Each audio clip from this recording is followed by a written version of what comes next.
dewan tu rumahnya dulu. Habis tanah yang sebelah tu terus memang dia orang beli ke ataupun dia orang bagi tanah tu pada dia mah? Mana? Start pada rumah besar tu sampai rumah apa belakang tu. Dia orang beli tanah tu ke ataupun tanah tu memang Rumah Husan itulah sekerat. Dia berapa ekar tanah tu? Sampai pada jalan. Jalan sana. Jalan tu. Di atas tu. Ustaz Basir tu. Itu semua Haji Mamat punya? Itu semua Haji Mamat punya? Sampai ke jalan ni. Yalah. Haji Mamat punya. Itu Haji Mamat lah punya tanah tu sebenarnya. Itu bagian Musa tu. Yang tukar dengan kira besar lah tanah dia kat situ tu. Berapa ekar tu? Situ. Kali 2 ekar je rumah. Lepas tu itu tempat pada dewan je dia 2 ekar. Patutlah rumah dia tu rapat-rapat je. Senit apa semua tu.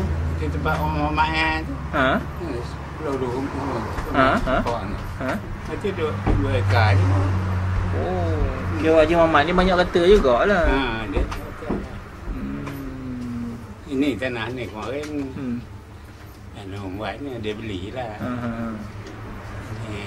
Di Medak. Tanah tu daripada rumah Sabu tu ke dia. Bawa ke Kelah lah. Bawa